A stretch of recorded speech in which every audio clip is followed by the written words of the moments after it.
बिस्मिल्लाहिर्रहमानिर्रहीम। Hello everyone students.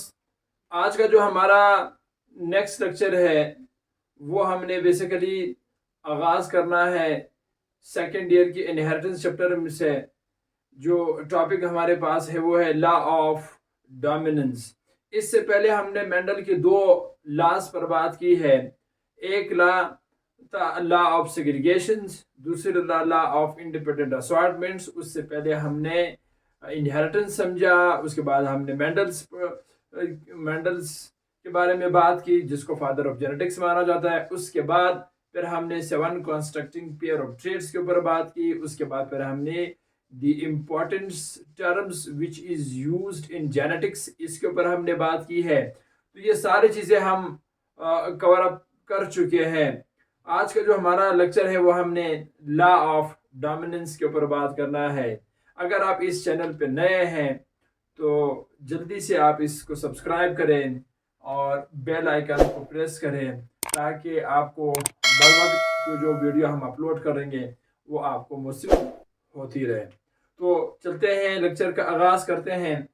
आज हमने बात करना है स्टूडेंट्स लॉ ऑफ डोमिनेंस के ऊपर बात करना है।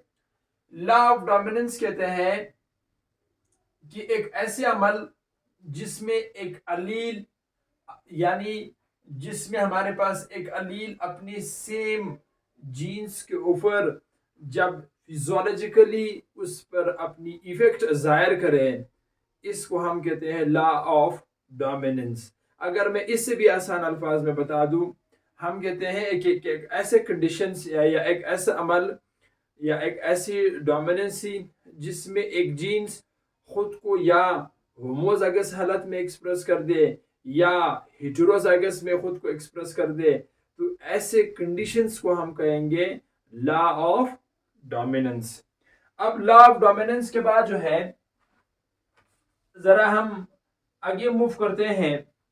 जो लॉ ऑफ डोमिनेंस है students, they are consist of different types. मुख्तलिफ टाइप्स के ऊपर ये मुश्तमिल है। मैं यहाँ पे लिखता हूँ पहले types of law of dominance. Types of dominance. Law of dominance की जो टाइप्स हैं, टाइप में से सबसे पहला जो टाइप है वो है कंप्लीट डोमिनेंस। फर्स्ट वन हमारे पास है कंप्लीट डोमिनेंस हुआ। कंप्लीट डोमिनेंस के बाद जो दूसरा टाइप इसका है उसको हम कहते हैं इनकम्प्लीट डोमिनेंस।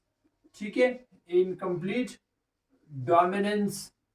इनकम्प्लीट डोमिनेंस के बाद तीसरा जो टाइप है उस टाइप को हम कहते हैं को डोमिनेंस।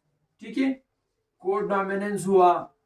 को डोमिनेंस के बाद नंबर लास्ट जो टाइप है उसको हम कहते हैं ओवर डोमिनेंस। ठीक है, ओवर डोमिनेंस।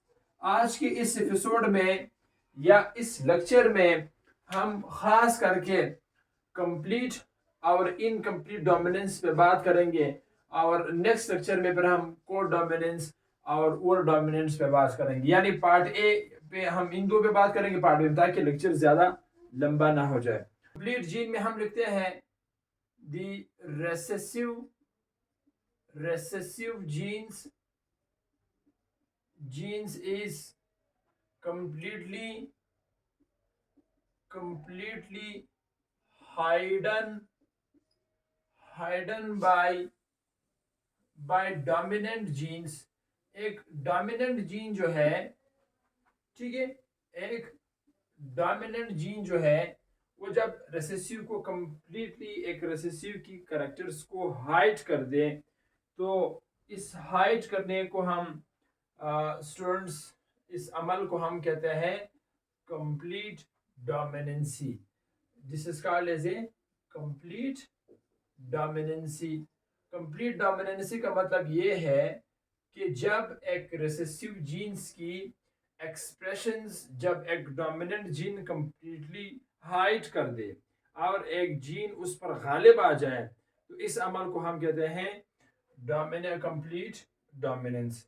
मिसाल के तौर पर हमने इससे पहले पढ़ा है कि एक प्लांट्स में का हाइट का जीन अगर आप ले ले, एक हमारे पास टाल टाल का ही के लिए हम जो है वो कैपिटल टी, और इस ड्वार्फ के लिए हम स्मॉल टी, जो कि हमने पहले इसकी जो है वो ऑलरेडी मैंने करवाया है। ये जो स्मॉल टी है ये दरअसल ड्वार्फ ड्वार्फ के लिए यूज होते हैं, ठीक है, जो कि एक तरह का रेसेसिव के लिए, ये रेसेसिव के लिए जो है खास करके ये जीन जो है वो, तो जबकि एक ये हमारे पास है, ये टाल है और डोमिनेंट जीन के लिए, ठीक है, टाल है और ये बेसिकली क्या है, डोमिनेंट जीन के लिए है।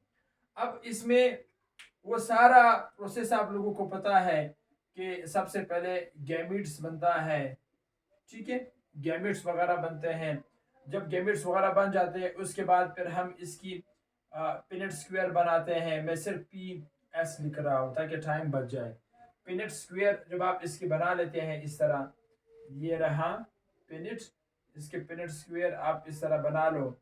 अब पिनेट स्क्वायर में आप क्या करोगे, इसको, इस दोनों को, एक रेसेसिव जीन्स को यानी एक को इस तरफ रखो और डोमिनेंट को मैं यहाँ पे रखता हूँ। अब आप इसको क्रॉस करो एक दूसरे के साथ, तो क्रॉस करने के बाद स्टूडेंट्स यहाँ पर होता क्या है कि ये टाल टी है, स्मॉल टी है, यहाँ पे टाल टी स्मॉल टी, यहाँ पे टाल टी स्मॉल टी, यहाँ पे टाल टी और स्मॉल टी।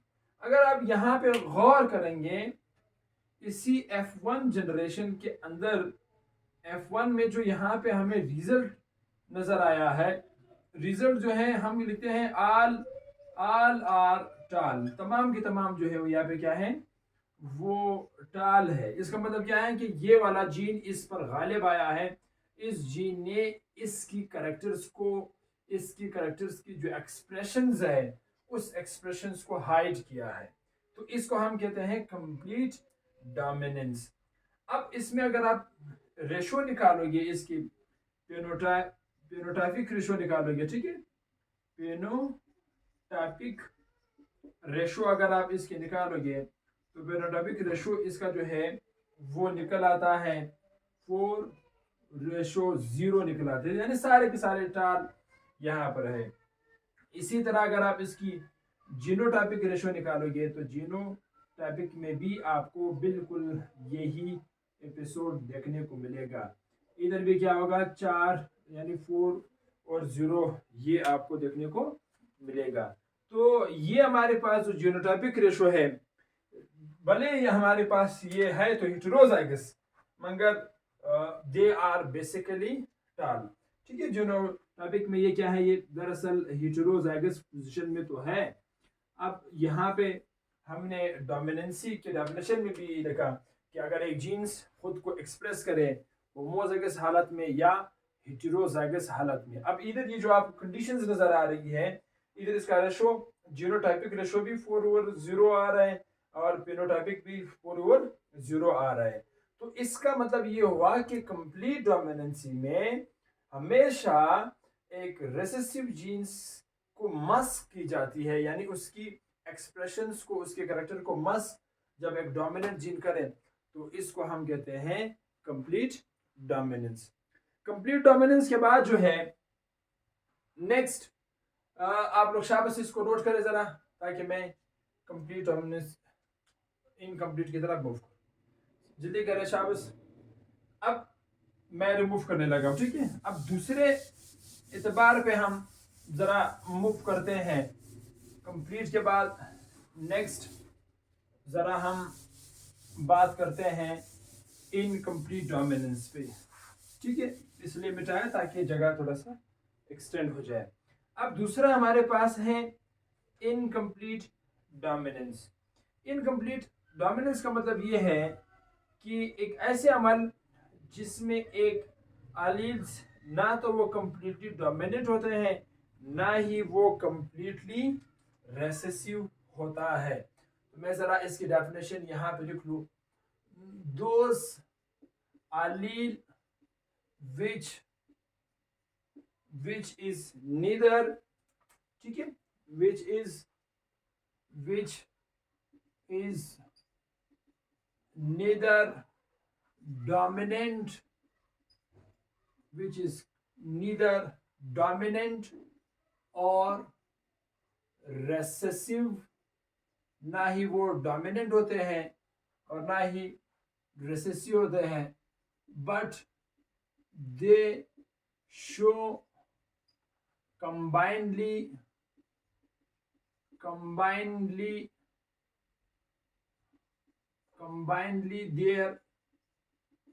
their expressions, ठीक है, वो अपनी एक्सप्रेशंस को कंबाइनली जब जाहिर करे, ना वो जो है वो हेटेरोजाइगस हो ना ही वो होमोजाइगस, मगर वो दोनों कंबाइन हो जाए, ठीक है, एंड दे कंबाइनली, यहाँ पे आप लोग इसको और इम्प्रूव कर दो, एंड शो, ठीक है, दे शो कंबाइनली न्यू एक्सप्रेशंस, ठीक है, न्यू एक्सप्रेशंस, ठीक है, न्यू एक्सप्रेशंस, ठीक है, इसको हम क्या कहेंगे, इसको हम कहेंगे इनकम्प्लीट डोमिनेंस, ठीक है, that is called as a incomplete dominance. Incomplete dominance से मुराद ये है स्टूडेंट्स कि एक ऐसे अमल जिसमें एक ऑर्गेनिजम्स खुद को ना डोमिनेंट शो करे ना ही रेसेसिव शो करे, बट वो एक नए एक्सप्रेशंस के साथ खुद को शो करे जहां पर डोमिनेंट का करेक्टर भी मौजूद हो और रेसेसिव का करेक्टर भी मौजूद हो। अगर इन दोनों के करेक्टर्स मौजूद हो तब उसको हम कहेंगे इनकम्प्लीट डोमिनेंस। अब इनकम्प्लीट डोमिनेंस के कुछ एग्जांपल्स हमारे पास है, जैसे कि पहला एग्जांपल हमारे पास है मिराबिलिस।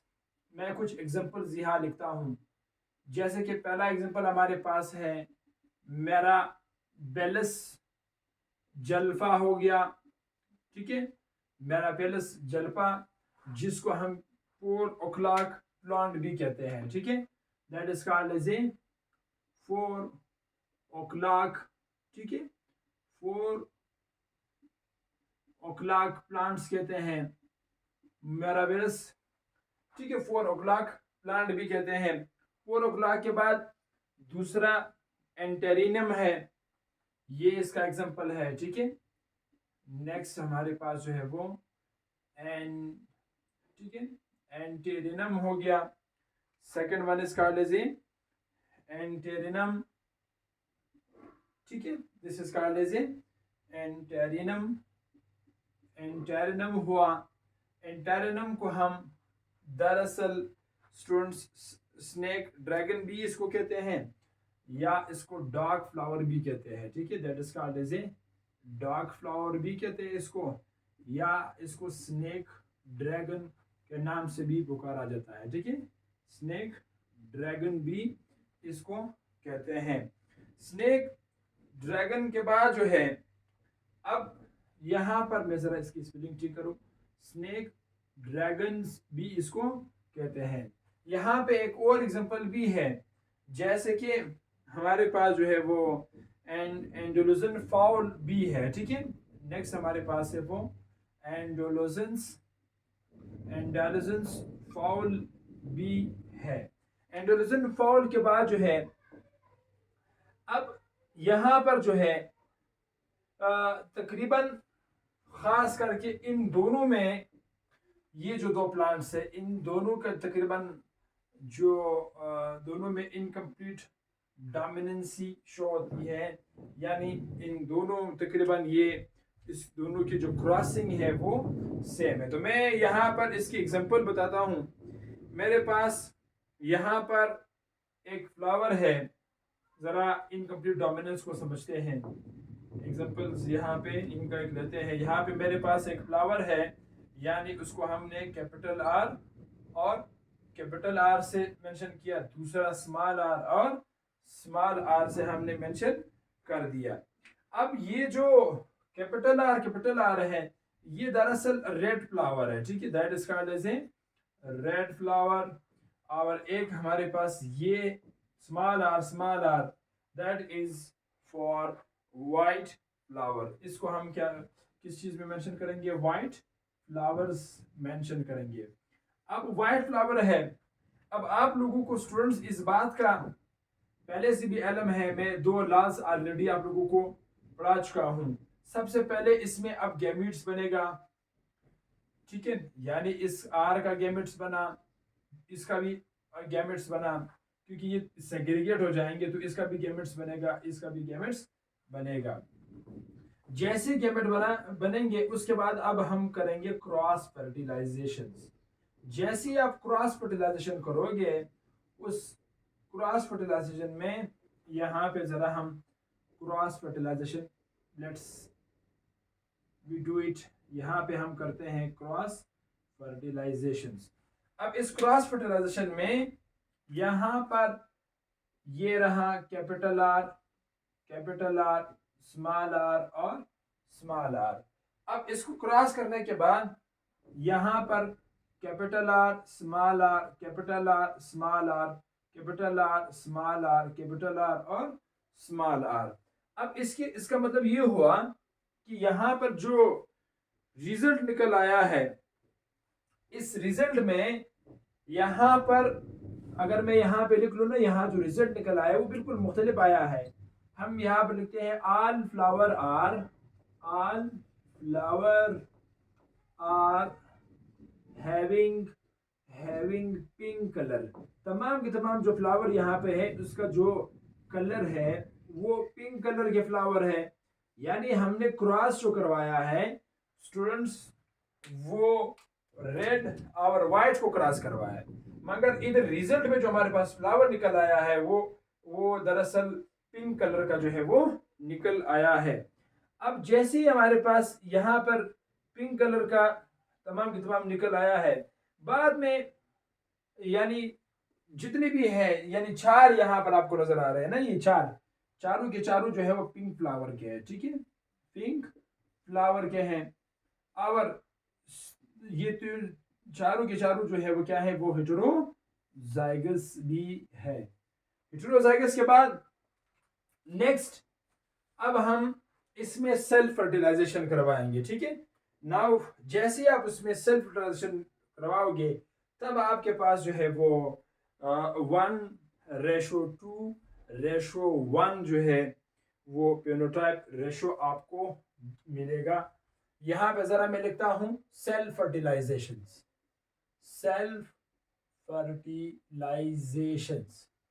अब जरा सेल्फ फर्टिलाइजेशन यहाँ पे देखते हैं स्टूडेंट्स। इस सेल्फ फर्टिलाइजेशन में यहाँ से मैं एक लेता हूँ कैपिटल आर स्मॉल आर है, इधर भी कैपिटल आर स्मॉल आर, ये रहा आपका P2 जनरेशन। फिर इसमें यहाँ पे गैमेट्स बनेगा, इस गैमेट्स में से यहाँ पे देखो जरा, ये कैपिटल आर स्मॉल आर, ये इन सब से आप लोग ऑलरेडी वाकिफत रखते हो। फिर बाद में आप अब सेल्फ फर्टिलाइजेशन करवाओगे इसमें। जैसे ही आप सेल्फ फर्टिलाइजेशन करवाओगे, उस सेल्फ फर्टिलाइजेशन में यहाँ पर लेट्स सी स्टूडेंट्स, इधर जो है पिलेट स्क्वायर के अंदर जो है मैं इस कैपिटल आर स्मॉल आर यहाँ पे लिख लूँ कैपिटल आर और स्मॉल आर।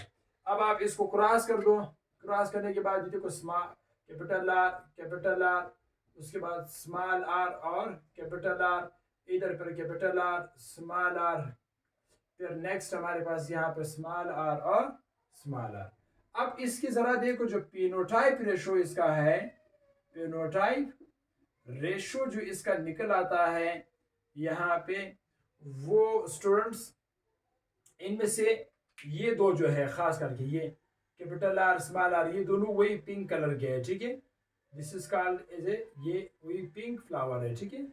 ये दो पिंक फ्लावर पैदा हुआ है और एक आपको ये वाला नजर आ रहा है, ये प्योरली अपने रेड फ्लावर है, ठीक है। This is called as a red flower. एक आपको ये वाली नजर आ रही है, that was called as a white flower, ये व्हाइट फ्लावर आपको नजर आ रही है। तो इधर जो रेशो निकल आ रहा है वो 1 रेड है, 2 पिंक फ्लावर है और एक फिर हमारे पास व्हाइट फ्लावर है। तो अब इसमें अगर देखा जाए इनकम्प्लीट डोमिनेंसी में, ना तो वो कंप्लीटली रेड है ना ही वो कंप्लीटली वाइट है, मगर इसमें न्यू एक्सप्रेशंस भी साथ में प्रोड्यूस हुआ है। यहाँ पर F1 में हमें टोटली कोई और एक्सप्रेशंस देखने को मिला है, इसलिए हम कहते हैं कि वो अलील जो ना ही कंप्लीटली डोमिनेंट हो ना ही कंप्लीटली रेसेसिव हो। और जो जो नए कमांडोज अभी इस वक्त इस टॉपिक को देख रहे हैं, तो आपसे काइंडली रिक्वेस्ट है कि आप प्रीवियस लेक्चर्स को भी वॉच करें, लाइव वॉच करें। वहाँ पे ये रेसेसिव क्या है, डोमिनेंट क्या है, रेसेसिव क्या है, ये तमाम चीज़ें मैं वहाँ पर पूरा तफसील के साथ बता चुका हूँ। तो यहाँ पर ना ही वो रेसेसिव हो ना डोमिनेंट हो, कोई नया एक्सप्रेशन जब शो करे, इसको हम कहते हैं students that is called as a incomplete dominance. अब इनकम्प्लीट डोमिनेंस के बाद जो है यहाँ पर आप इसकी एक और भी जो है वो क्या नाम है एग्जाम्पल भी ले सकते हैं। मैं इससे पहले थोड़ा सा आप लोगों को बताना चाहूँ, असल में स्टूडेंट्स इनकम्प्लीट डोमिनेंस में हमें पता है कि ये हमारे पास क्रोमोसोम्स है, ठीक है। थोड़ा सा मैं बता दूं क्योंकि ये चीज़ शुरू में बताना मैं भूल गया। ये मेरे पास एक क्रोमोसोम है, ये मेरे पास दूसरा क्रोमोसोम्स है। अब क्रोमोसोम्स की इस पोजीशन पे इनकेस यहाँ पे एक जीन मौजूद है और यहाँ पर भी एक जीन मौजूद है। अच्छा, इस पोजीशंस को हम लोकस कहते हैं। लोकस कहते हैं वो क्रोमोसोम्स के अंदर वो पोजीशन जहाँ पे जीन्स मौजूद हो। अब इनकेस यहाँ पर जो जीन मौजूद है, इस जीन को मैं टी से जाहिर करता हूँ, ठीक है, हार्ट का जीन है। एक यहाँ पर भी जीन मौजूद है, ठीक है, इधर एक जीन मौजूद है, यहाँ पे एक जीन मौजूद है, ठीक है, यहाँ पे एक जीन मौजूद है। इसको मैं वाई से जाहिर करता हूँ, इसको फिर मैं जो है वो स्मॉल वाई से जाहिर करता हूँ। अगर इंटरेक्शंस स्टूडेंट्स क्रोमोसोम्स की इन दो के दरमियान हो, यानी दो डिफरेंट या दो होमोलोगस क्रोमोसोम्स की साइड टू साइड अगर जीन्स का आपस में इंटरेक्शन हो, जीन का आपस में क्या हो, इंटरेक्शन हो, तो इसको हम कहते हैं इंट्रा एलेलिक कहते हैं इसको, ठीक है, इंट्रा एलेलिक इसको कहते हैं। या इंट्रा एलेलिक के साथ साथ इसको इंट्राजेनिक भी कहते हैं, ठीक है, इंट्राजेनिक भी इसको कहते हैं। यानी हम क्या लिखते हैं, द इंटरेक्शंस बिटवीन, ठीक है, between two different chromosomes genes. एक ऐसा इंटरेक्शन जो दो डिफरेंट क्रोमोसोम्स के जीन्स के दरमियान हो। एक ये हमारे पास है कि अगर इन दो के दरमियान इंटरेक्शन हो, यानी सेम क्रोमोसोम्स के ऊपर अगर इंटरेक्शन हो, तब उसको हम कहते हैं that is called as a inter allelic कहते हैं इसको, ठीक है। This is called as a inter allelic कहते हैं। See this is called as a inter allelic कहते हैं। ये चीजें याद रखा करें, ठीक है, इंटर एलेलिक कहते हैं। अब इस इंटर एलेलिक की आप कुछ एग्जांपल्स अपने दिमाग में स्टूडेंट्स याद रखिए। जैसे कि इसका एग्जांपल हमारे पास जो इंटर के लिए है, यहाँ पर आपने खास करके पॉलीजेनिक इनहेरिटेंस जो है, ठीक है, ये इसकी एग्जांपल है, ठीक है, पॉलीजेनिक इनहेरिटेंस, इनहेरिटेंस इसका एग्जांपल है। पॉलीजेनिक इनहेरिटेंस के साथ साथ दूसरे नंबर पे जो एपिस्टेसिस है, ठीक है, एपिस्टेसिस इसका एग्जांपल है। इसी के साथ साथ यहाँ पर जो मैंने इंटर एलेलिक लिखा है या इंटरजेनिक लिखा है, ठीक है, this is called as a intra allelic इसको कहते हैं। अब इंट्रा जो एलेलिक है इसकी एग्जांपल खास करके वो है इनकम्प्लीट डोमिनेंस है, ठीक है, इनकम्प्लीट डोमिनेंस है।